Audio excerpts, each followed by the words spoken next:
Lalaki na puntanan niya, kanya lalaki atong kauban. Kay bodybuilder.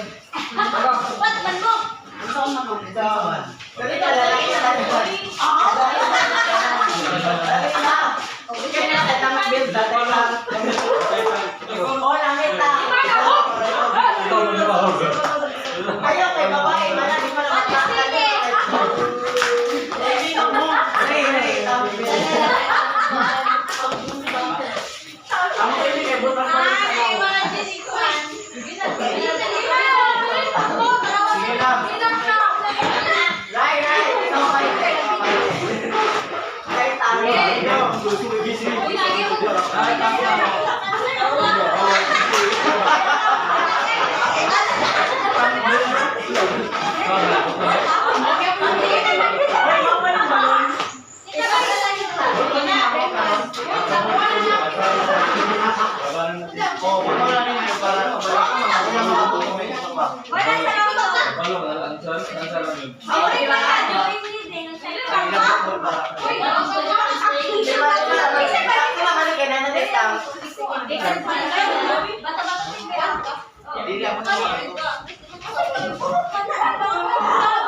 Take a nap.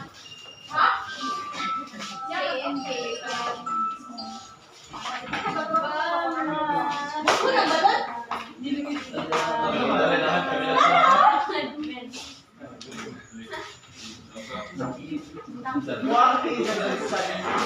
Hoy, ana siguro mag-forward siguro ako pa.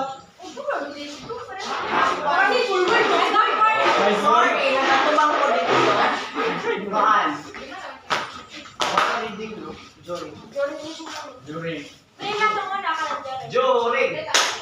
Joring. Integrate game.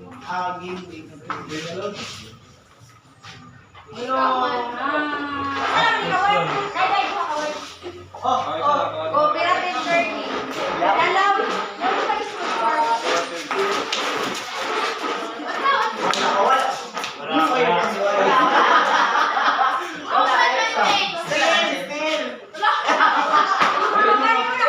Wala cooperative learning daw yun.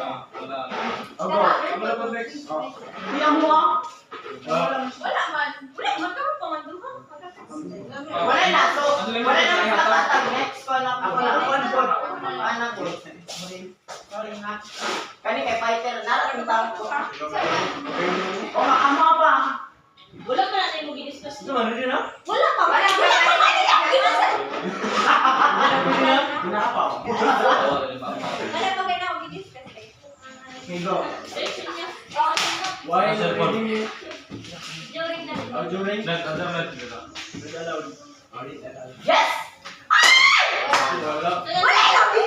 Kat mga duploy. Wala lagi. Go.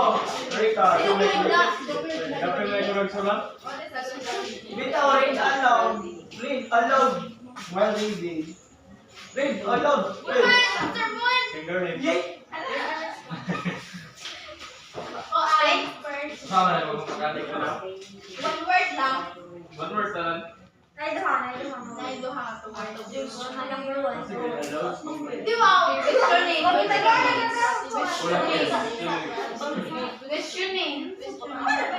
Gabi mo strategy mo nun. Technology. Strategy ba yan yung buwan? Interpret digital.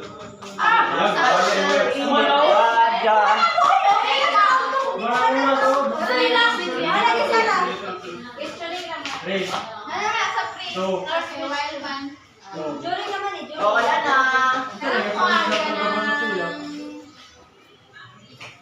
Naman.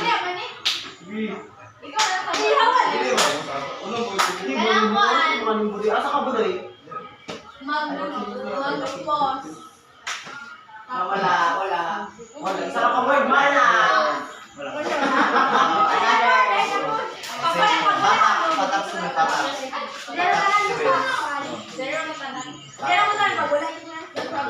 Balik. Ang na-question.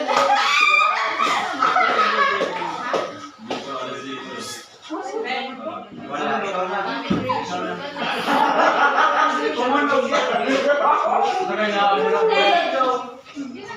Nine. 8. 7.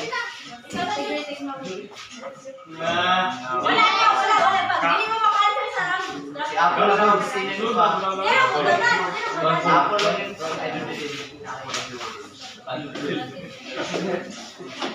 Apple lang. Tumo. Uy, siya pa. Matulig na. Naisa ni mo na sa Pag-dominate kaya. Ginawa ko nila sa Yandir, anak. Nabuang. Next. Uy, wala mo kalahin ako.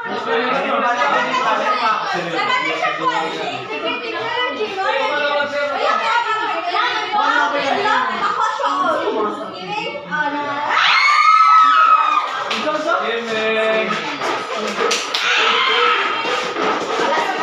Laro mo guys. 15 points magiging. Sa malayo na siya, may research pa na. Take it. Malayo na, sa sinakatan mo sa kayo.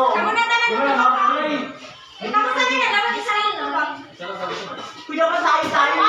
Ay, matay. 20 seconds ha? 20 seconds. 19.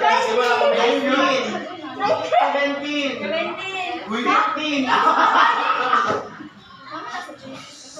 Laro ka mali. Tulo. Ay, hindi na talaga sa pinakalasay ni Andre.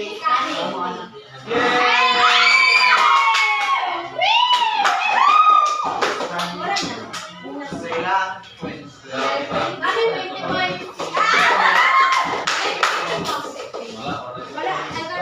Wala ka lang yung abutan ka. Ang baon ka na. Wala. Tarong nga.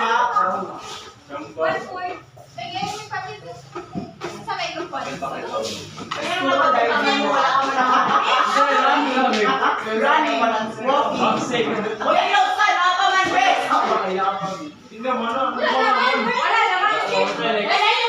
Skill naman nila. Wala na dahil yung sulod. Sabi ko pala na po na niyangin na po yung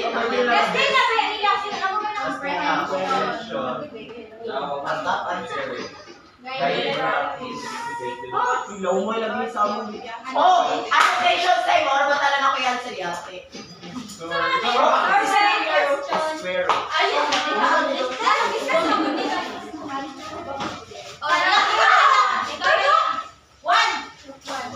What is the best way to remember kids?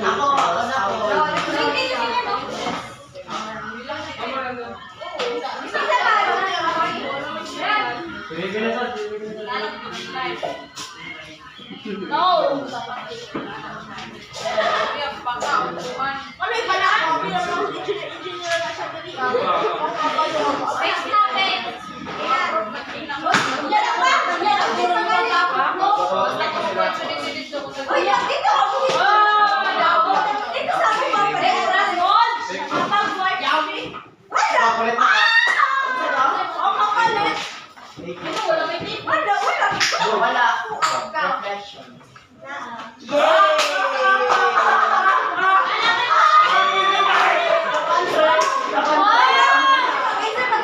Paldo, tayo sa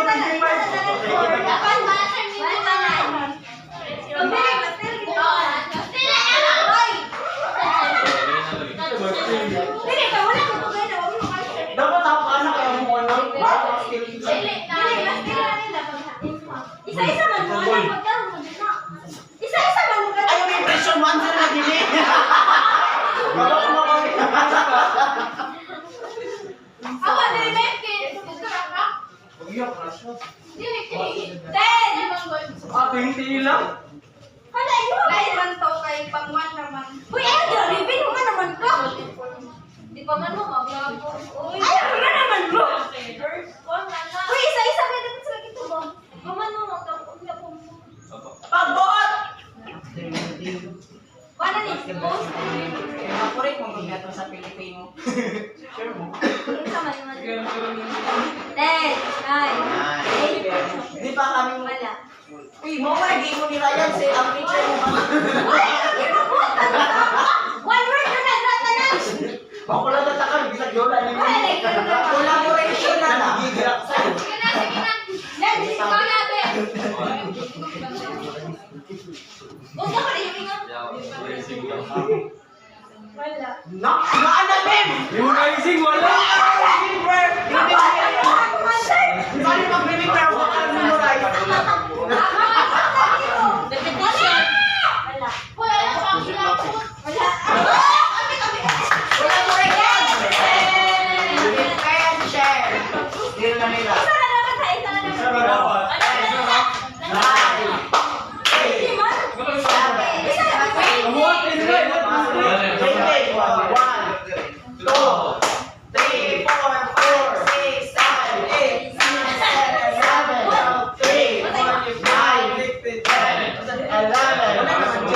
engage.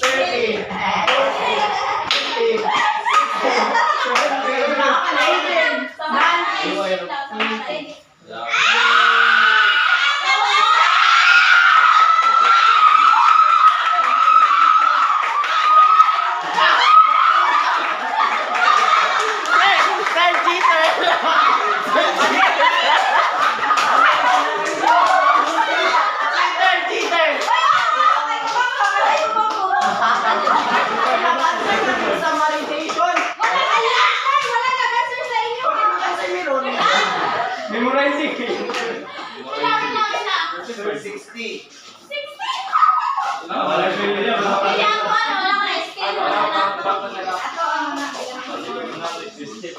Dili makadaw ka mga bright kung walay bulong. Kani mo. Alam mo?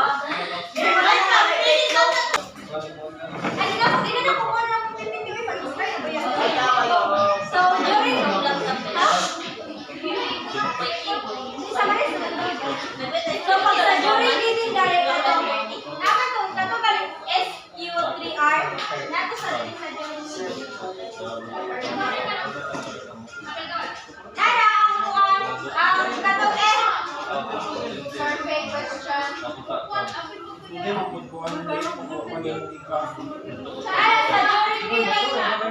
So, kato di ba na yung dito nga SQ3R. Ang meaning na to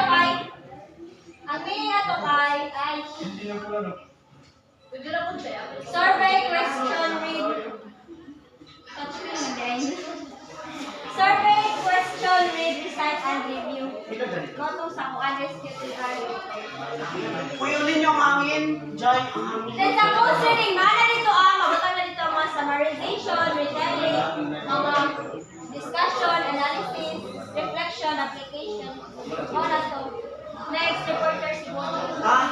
Buju. Buju. Hindi kayo mamutanan kita. Oh, So GRSLW stands Siya na for lang ang magkuhan sa Ay, tama. stands for guess, read, speak, listen, and write. Mura siyang message relay because listen ng message relay. Yes. Read, speak, listen, and write. First three ng one. Paminaw po ng Ang gana. first three nga balik example sila tulo. Ang pili sila og kini na lang example kining tulo. Pili sila din sa ako. Kini nga mga words is random naka-jumbled jumbled words ikaw siya. Then instead nga katong last is magagan diri as ako para iingon ang kuan, para iingon ang answer. Ilang i-write, no?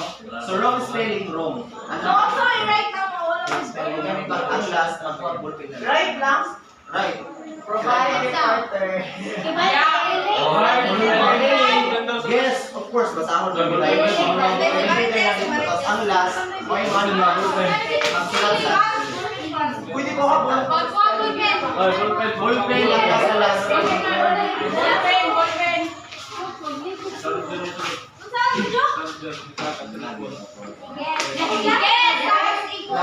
Really, tapos ang nasa last, yan ni Director Rian.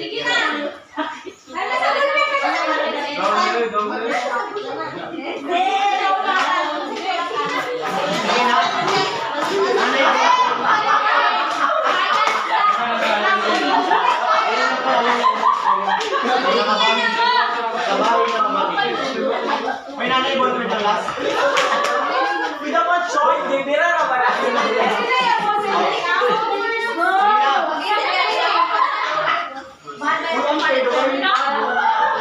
Sige, naman ko Six round mo. Ay, di ba, 161? Dito na lang kayo dito. Uy, ayaw! Oy, fine, kay Gabon ulit. Yes, ka.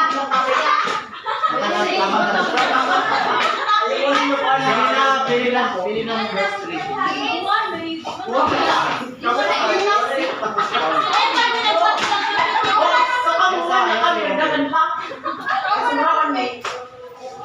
Oh, kulot. Sige na, 1, 2, 3, go. Open, back, Attention. Yes. I-relay lang. Ayaw na ikuan. Iswag kayo, madugog sila.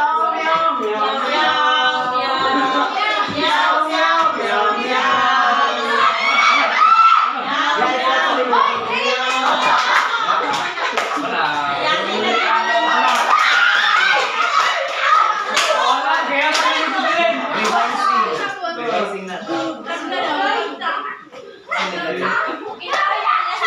Okay na, balik na dito.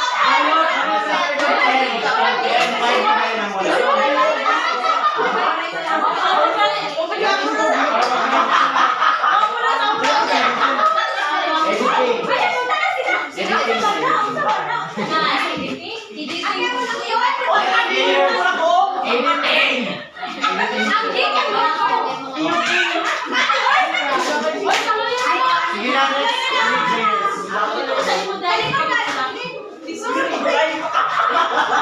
Go! Go, Nicole.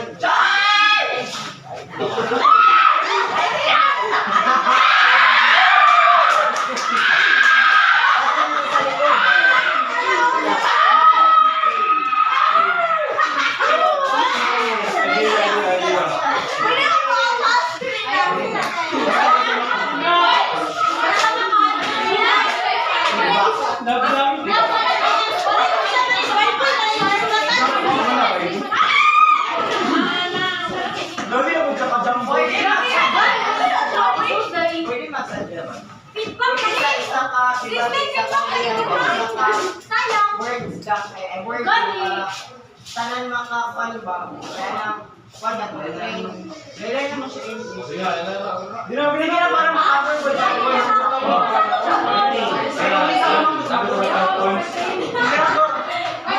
Sige na, next. Di, challenge na ako makabun.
Ako sa ubahin.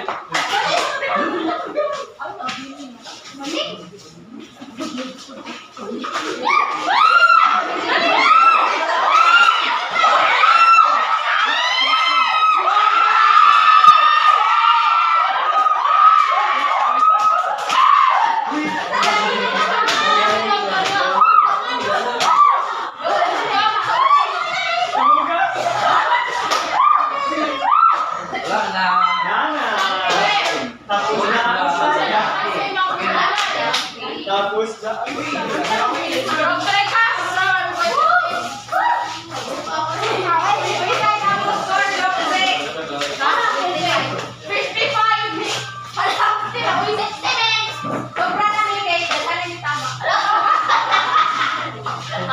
Malamang delete eh. No.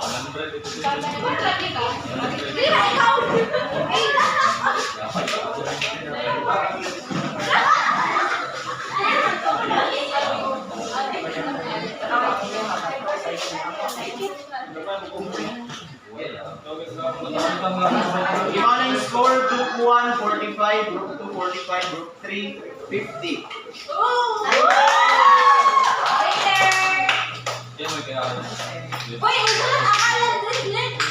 Ay, 1/4 eh. Akong ball kailangan naman to. Kami na lang. Go, go, go! So the next strategy is strategy to foster literacy skills is the writing and composition development. So when we say writing, it is a process. Hindi agad siya natututunan, and yes, it is a process para mag-get siya or matutunan siya ng isang tao. When we say composition development, it is expressing our thoughts through writing. For example for this is the essay. So di ba pag maghimot ang essay no is ato siyang idea, ato siyang thoughts na atong ginasulat sa essay. So that is one of the examples of composition development. So now let us know what are the process-oriented writing instructions. So when we say process-oriented writing instruction, it is like a step on how to develop a piece of writing. So first we have the brainstorming and idea mapping. Encourage students to generate and organize ideas before writing, fostering creativity and clarity in their compositions. So in every sa kada sinusulat natin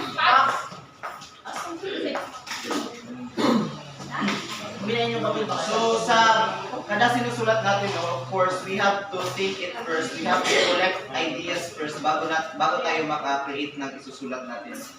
So that is brainstorming and idea mapping. Next is drafting, revising, and editing. Guide students through the writing process, emphasizing the importance of refining their work for clarity, coherence, and correctness. So, first we have drafting. When we say drafting, drafting like for example sa essay nga, of course sa atong mga isulat mo is like, nagintay ka ng, for example, dili pa natin siya final nga, like kanina dahil natong ipasa, kana, unsa atong mga na plan or naisip mo sa atong ginasulat, dili pa siya like yung na final lagi siya na like ipasa na dahil natin. So that's why ginawa siya draft. Revising, when we say revising, lahi gid siya sa editing. Kaya ang revising, for example, sa first sentence, like when we say revising, it is like adding or removing. So, for example, sa first sentence, na may gusto idungag or na may gusto ibawas, ano siyang revising. Ang editing, it is focused on like, if na kay wrong spelling, or na kay wrong spelling or grammatical errors, that's the time na mag-edit na ka. Mo siya pa. Next is publishing and sharing. Provide opportunities for students to share their finished pieces with others, promoting a sense of accomplishment and audience awareness. So this is the time na ready na i-pass yung sinulat mo. It is published and ready to share na to the audience. Next is, what are the interactive writing activities? So first, we have journaling. So we're already familiar with this. No, journaling encourage regular personal writing to develop fluency, self-expression, and habit of reflection. So when we say journaling, it is a reflection or reflection, self-reflection. First, collaborative storytelling. Engage students in group writing activities where they co-create stories, fostering teamwork and diverse perspectives. So when we say collaborative storytelling, it is a teamwork na nagsusulat sila ng stories. No? It engage students in group writing activities. So in here, collaborative storytelling, hindi lang writing skills yung nag-foster, but also the teamwork.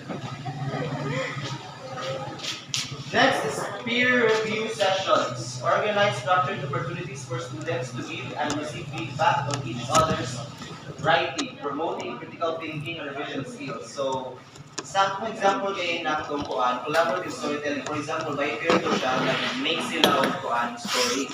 So in here sa peer review sessions, both of them can give feedback for their work, for sa ilang isulat ng story. So, both of them can give feedback kung sa mga anay ipang tuturo sa ilang story, kung nakabay hindi na may mga grammatical errors, mga spelling.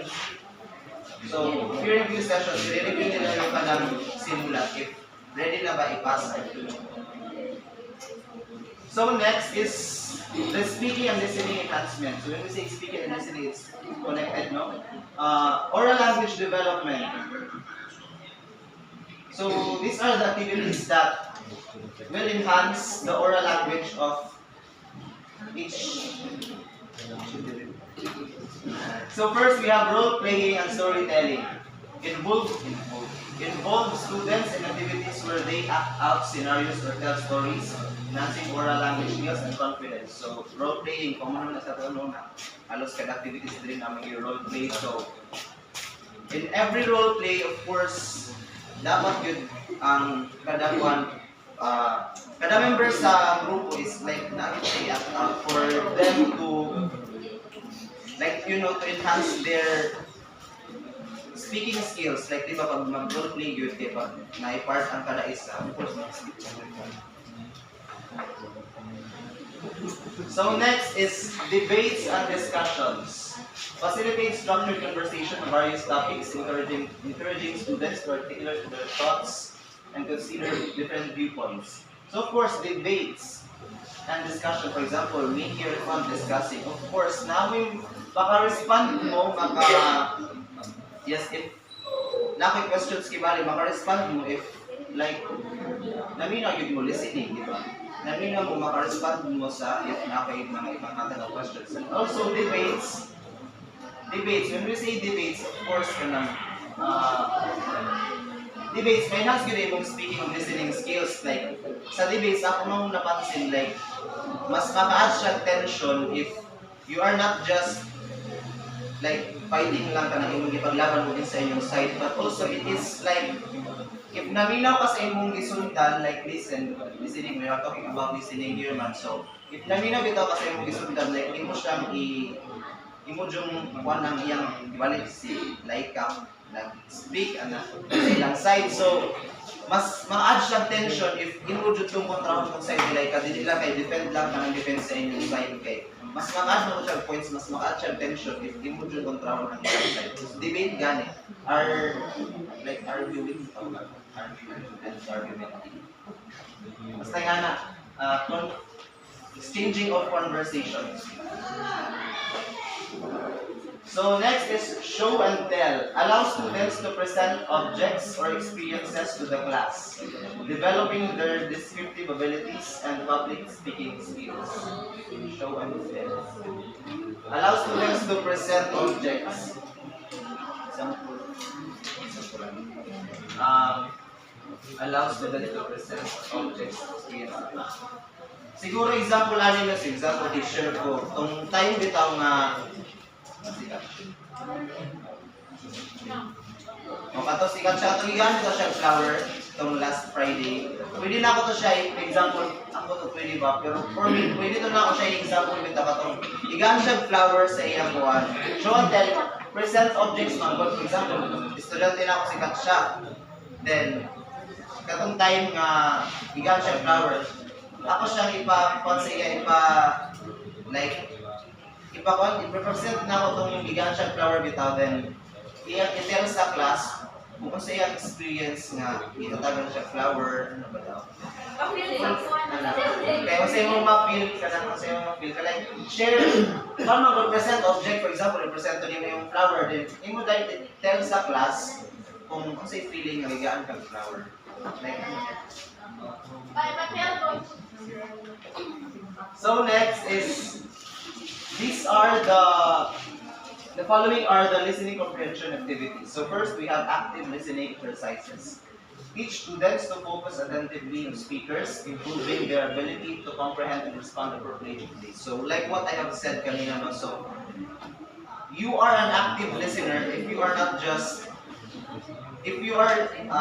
matawag ka ng active listener, for example, maka-responsive ka, tama sa, for example, sa akong discussion today, if na mga questions. So, ang example ganyan ba? If maka-respond yun mo, kung tama, so that's the time na makaingon ko, active listener mo. So take note po nga, you are not just, dili ka matawag na active listener if you are just like sharing without knowing nga, ang imong gina-share guys is not connected na sa akong topic. You are a good listener if you understand what you have shared. No? Kung sa imong gina-share, imong ginasabot dapat. That make sure that ang imong gina-share is of course related sa ako ang topic. Next is note taking and summarization. Instruct students on how to extract key information from oral presentation and summarize it effectively. So note taking, especially sa CA1 nga po subject, dili ta maka-answer sa long sa iyang quizzes if wala tayo, dili ta naga-take notes. And for in oral presentation sa mga case, importante yun ang note taking, of course, to kanang ato bitaw siyang guide if para natin mga studyhan na if may mga oral presentations. Next is responding to audio text. Provide opportunities for students to listen to recordings and discuss or write about their understanding. Enhancing listening comprehension. So, responding to audio text. Audio text. Ang mga example natin ka namin ito, example sa mga balita. Pwede mo siguro naman. Like, kanang may si teacher na, for example, like, si Kulan, tapos mana si teacher na makinig kayo ng balita mamayang gabi. Tomorrow you will share it to the class o sa inyong mga nasastan. Pwede na pwede na. Responding to audio text. Like, pamino sila kitawag ka ng mga recordings or discussions about ng mga, like, sa audio lang siya gikan. So next is Good morning, everyone. Good morning. So today, magdulan ako ta. I will group you into two groups. Please start counting. Babe, ano sa inyo mga words? Ay, ano sa inyo? Nasa inyo? Ang inyong 1/4 ani guys. Nalimutan sa inyo ang quiz.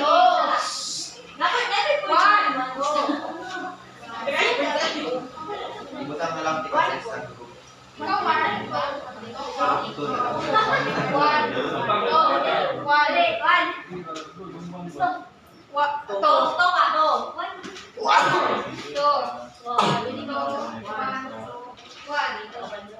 So please form a group one. Form of line. Where are the group two?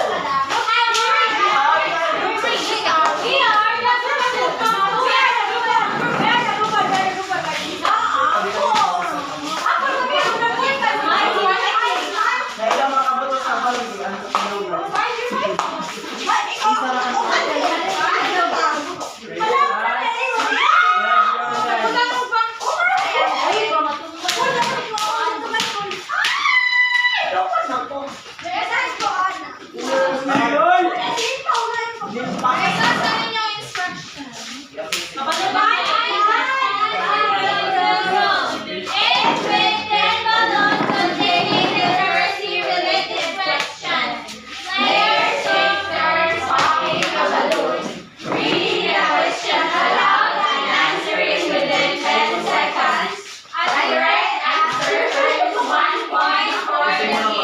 If incorrect, the other team can steal the point by answering correctly. The game continues until all balloons are popped, and the team will go.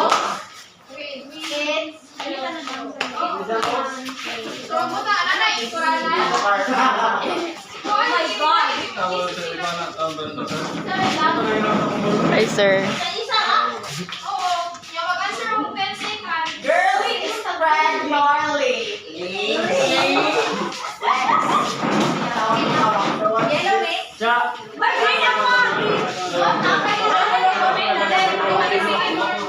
Yellow mate! Color code. Green ako. Yellow. Yellow. One mate. Muslim na nga.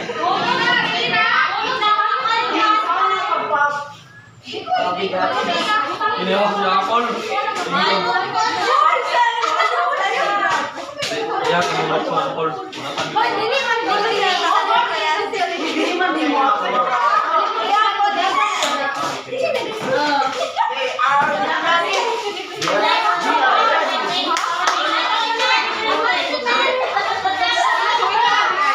Uy, dapat ibang ikuran yung binang-camera dito. Hindi, amin na rin ba? Binang-camera dito. Para makita niyo yung mga tao. Sura na ito.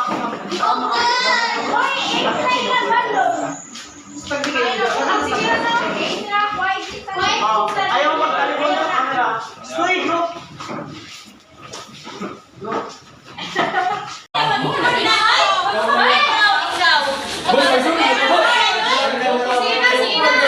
Wala ka na.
Wala, mag-discuss pa kayo. Wala, mag-discuss tayo.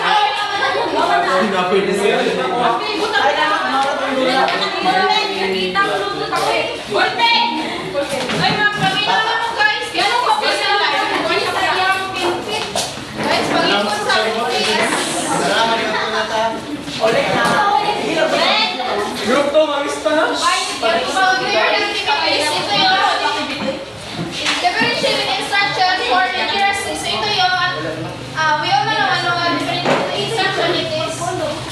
Teachers recognizes that students have different level of needs or interests. So teacher use differentiating activities in order for make the learning more engaging or so third activities, adjusting based on students' skill levels, design text with varying levels of difficulty to meet the diverse needs of students, ensuring all can participate meaningfully. Instead of just giving the same task sa mga students, so teacher must provide differentiated instruction based on their students' abilities. Next is flexible grouping. Flexible grouping it is kana students work with their classmates depending on the activities. So, through flexible grouping, maka-learn yung students will learn and experience different perspectives. Next is scaffolding techniques. Provides step-by-step support and gradual release. Provide temporary support structures to assess students in learning new concepts, gradually removing them as competence increases. So, we all know naman no, yung scaffolding na it is a step-by-step guidance of a teacher in order for the students to become an independent learner. So, ito yung I do, we do, and you do. Next is technology-enhanced literacy instruction. So we all know naman na technology has really helped us in today's in education because it makes the learning more engaging and interactive. Educational apps and software. Reading apps like Epic, Raskids, and Book Creator. So Epic and Raskids, it is an online apps that tailor to students' reading level with audio that helps for struggling readers. And Book Creator, ito yung it let the students make their own digital books by adding pictures, text, or even their voice. Next is writing tools, Grammarly, and Google Docs. So ito yung it let the students work with Google Docs or edit that to make their grammar correct or their spelling or the construction of sentence. Next is using videos, audiobooks, and interactive ebooks. So through this using videos, audiobooks, and interactive ebooks makes the learning more engaging and it develops critical development for students. That's all for my